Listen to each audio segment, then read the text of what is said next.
My husband demanded a paternity test. I refused, filed for divorce, and later discovered my own mother sabotaged my marriage for money. So, for context, my ex-husband 30 male and I 29 female separated 6 years back, 6 months after our son was born. My ex-husband and I had been married for a year and a half before that and had dated for 2 years in college. We went to different colleges, but we had a common friend, Dan Phi male fake name, who was responsible for setting us up together. I thought my ex-husband was just perfect in every way, so I didn't think twice before marrying him and having a baby with him. Things were going well for us, and we were ticking off things from our bucket list one after the other. We bought a house 1 month after our baby was born, and at the housewarming party, our friend Dan decided to get blackout drunk. He then pulled me aside and confessed that he'd fallen in love with me, and even suggested that we elope. He said that he was willing to adopt my son as well if that's what it was going to take, but he wanted to be with me at any cost. I was disgusted and repulsed by his behavior, so I immediately told my ex-husband and had him kicked out of our house. I thought that that would be the end of things, but after that, my ex-husband started acting really weird and distant. He started working late nights and would come home at odd hours, as if he was trying to spend as much time away from home as he could. He'd also started keeping his distance from our son, which was even worse. I finally confronted him about his strange behavior almost a week later, and at first he insisted that he was fine, but then he brought up what Dan had said at the party. He told me that he was finding it hard to believe that Dan and I didn't have a thing in the past because of how close we used to be. While it's true that Dan and I were really good friends back in college, we had grown apart after graduation. I was very offended that he didn't believe me, and I think it was the pregnancy hormones, but I lashed out at him for even implying that I'd been lying to him about something as sensitive as this. We ended up getting into a huge fight over that, and he demanded that we get a paternity test done for the baby to make sure it was his. Now, under usual circumstances, I don't think a paternity test is something to shy away from, and I had nothing to hide. But my ex-husband was essentially accusing me of cheating on him, even though I'd been nothing but loyal to him, and I literally had a baby with him. What more proof does a guy need? I didn't like the implications of what he was demanding and decided to end our marriage. If he couldn't trust me, then there was no point in staying together, and I didn't want to stay in an unhappy marriage. I had a son now, and I wanted him to grow up in a happy home. I didn't want to see my ex-husband at all, so I packed my stuff up that night itself and moved in with my mother. My dad had passed away from a lung disease years before my baby was born, and my mother lived by herself, so I figured that she'd be glad for the company too. She really was happy to have me over, told me I was doing the right thing, and was overall really supportive of my decision after I told her what had happened. The next day, I filed for divorce and full custody of my son. My ex-husband didn't contest either, and even terminated his parental rights. Within 6 months, the divorce was finally finalized, and that was that. I didn't hear from my ex-husband after that. I got $70,000 in the divorce settlement, which was just about enough for me to start a new life, a better one for me and my son. I resumed working a few weeks after my divorce had been finalized since my maternity leave was over anyway, and I tried my very best to work as hard as I possibly could without compromising on my time with my son. It was difficult to balance both as a newly divorced single mom, and the guilt was insane, but I powered through it all somehow. I stayed at my mother's place for the first couple of months, but then got an apartment of my own and moved in because I wanted to be independent, and also because my mom was getting old, and I didn't want to burden her by overstaying my welcome. She'd never tell me to leave herself, but I knew I had to get back on my feet somehow. So despite her protests, I still moved out and hired a full-time nanny to look after my son. That's how the first few years post my divorce worked out for me. Fast forward to 6 years later, I'm now living in a much bigger apartment and working in the same company in a higher position for a bigger paycheck. And I'm actually kind of proud of myself for achieving this now that I say it out loud. My son has everything that he could ask for, and I'm very thankful that I can provide for him. I've moved on from my failed marriage and have even gone on a few dates and had a few flings in the past couple of years. But that's about it. I haven't had any serious relationships after my divorce, despite my mother's insistence that I find a new husband and get remarried. I'm just not interested in being a wife right now and only want to focus on being a mother. It's just me and my son now, and I assume that that's the way it will be until I find someone I like and feel ready to get married again. But a few days ago, our lives were interrupted by the sudden reappearance of my ex-husband. I haven't heard from him ever since we got divorced, as I had mentioned earlier. A couple of friends had told me that he'd moved to Australia a few months after our divorce, and that was the last that I heard of him. So for him to suddenly turn up at my door was a huge surprise for me. I didn't even know he'd found me, but after overcoming the initial shock, I told him that I wasn't willing to speak to him and that he needed to leave. He said that he'd leave, but before that, he needed to apologize and explain his side of the story. I was hesitant to give him a chance, but I was also curious to know what he was here for, so I agreed to talk to him. However, I wasn't going to do it at home, especially not when my son was around. Since it happened to be the weekend, I couldn't talk to him back then, so we arranged to meet at a nearby restaurant yesterday. Yesterday, he finally talked about what had happened all those years ago, and boy, am I in a situation right now. He obviously started by apologizing to me and told me that he'd made a huge mistake. Then he said that my mother was actually the one who was responsible for our divorce. Apparently, after I told him about what Dan had said, and after he had kicked him out, she had reached out to him a few hours after the party had ended, and said a couple of things to him that I still can't wrap my head around. She was the one who told him that apparently Dan and I were a thing back in college, and she was sure of it. She'd also told him that she suspected I'd already had an affair with Dan, but now that Dan seemed to be in love with me, I was scared of breaking things off and had to resort to throwing Dan under the bus to get rid of him. My mother was the one who had fed my ex-husband all the bullcrap about me and Dan and made him doubt my loyalty, which is just insane. When I refused to agree to a paternity test, that just felt like an admission of guilt to him, and he hadn't been able to take that, which is why he left me. A few weeks ago, Dan had reached out to him on social media and sent him several screenshots of his chats with my mother, leading up to the day of the housewarming party where it all went down. My mother had promised Dan that she'd clear the way for him soon enough, and she promised him that I wouldn't be married to my husband for much longer. In return, Dan had promised to pay my mother $30,000 to make it happen for him. It was horrifying for me to realize that these chats were actually real because I knew that my mother would always sign her texts with an E, which was her first initial. So, they had to be real. It was no surprise that Dan had offered to buy my mother's help because he was a trust fund baby and was used to having his way all the time, which is what he tried to pull off here as well, but failed. As you guys know, I'm still not with Dan and haven't even spoken to him since the day he was thrown out of our party. I don't know why Dan chose to come out of the woodwork all of a sudden now, and neither does my ex-husband, but he's definitely turned my world upside down with this information. The more I thought about it, the more ridiculous it seemed, but it also added up. My mother had been uncharacteristically happy and way too supportive when I told her I was getting divorced. Even though she'd always leaned towards having conservative views, she'd also tried to talk about how she felt bad for Dan, and how that poor guy deserved another chance to make things right with me. But I'd always shut her down because I just genuinely didn't like Dan. He was fun in college, but he was an entitled man-child and definitely not my type. She'd also tried to set me up with a couple of her friends' sons after my divorce, and they'd all been the same.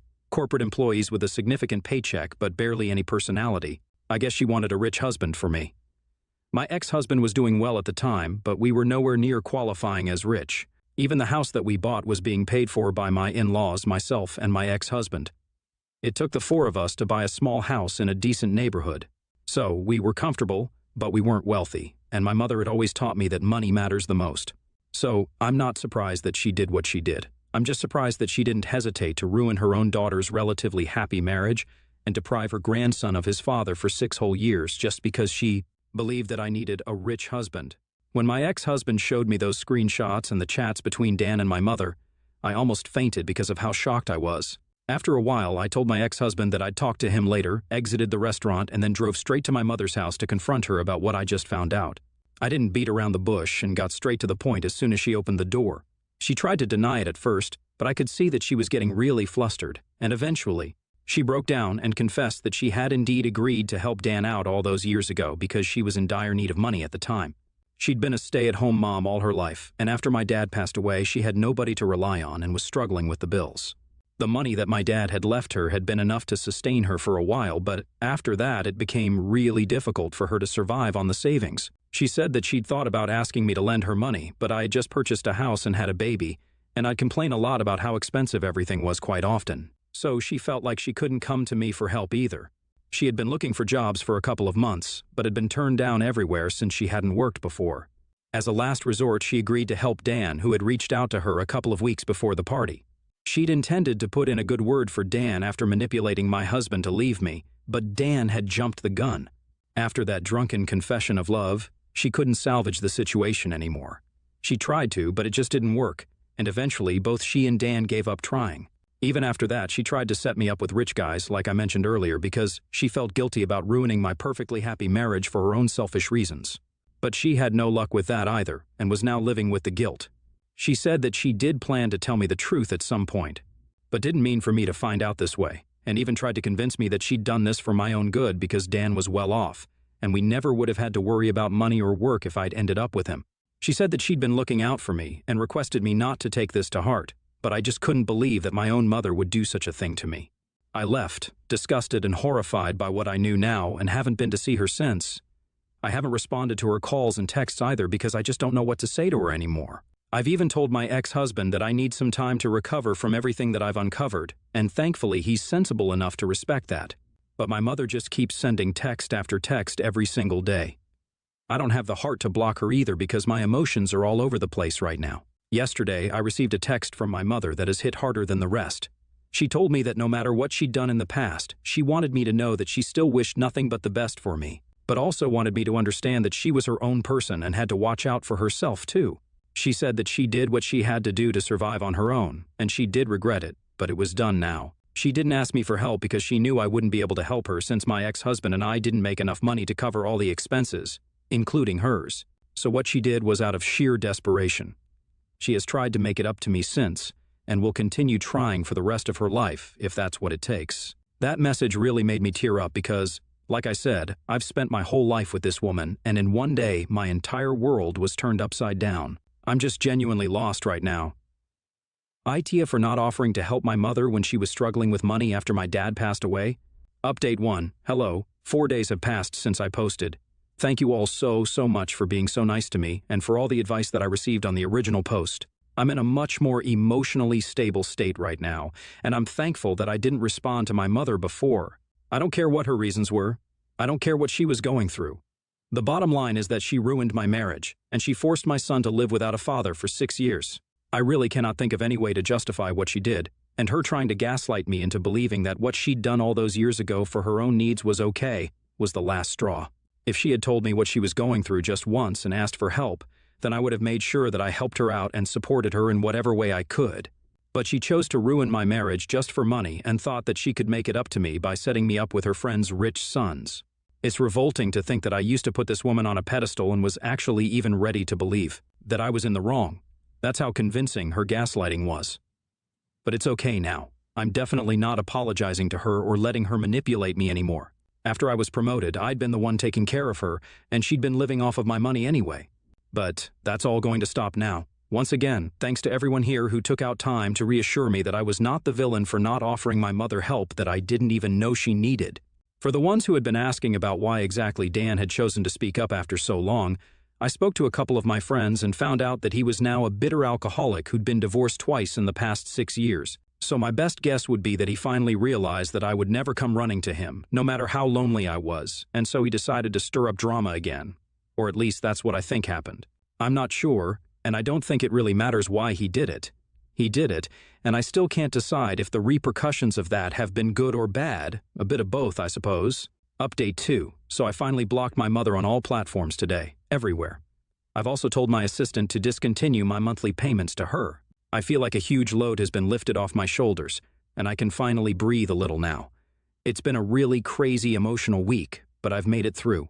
My only concern right now is how I'm going to explain to my son why we're not going to visit his grandmother on the weekends anymore. I'm hoping he just doesn't bring it up at all because it'll be really hard for me if he does. I myself haven't yet fully processed the magnitude of what I've had to go through and what I've had to do, but I'll come to terms with it someday. I just don't want to put my baby through it. He's already had to go through 6 years of his life without his dad, and now he's looking at the rest of his childhood without his beloved grandma. It can't be easy, but it just has to be done. I can never go back to having a normal and cordial relationship with my mother ever, and that's something I'm absolutely sure of. As a matter of fact, I didn't even read the last couple of messages that she sent to me before I blocked her, because I knew that at this point there was nothing she could say to make me stay. I'm done, and I'm done for good. I wish my mother had loved me half as much as I'd loved her, and then maybe we wouldn't have been in this awful situation today. But she chose to do this to herself. She kept this huge secret from me for years, and then tried to gaslight me into believing that I was somehow at fault. It's just infuriating. And every time I think about it, I just find my heart breaking into 1,000 pieces over and over again. I feel betrayed and hurt and angry about what she did, but it's impossible to change the past, so I have no other option than to move on. And that's what I'm choosing to do now. I'm choosing to let go of my mother and all my resentment so that I don't have to carry it around with me for the rest of my life. I've also started looking into therapists near me because I strongly feel like that would do me a world of good right now, and I'm in desperate need of it.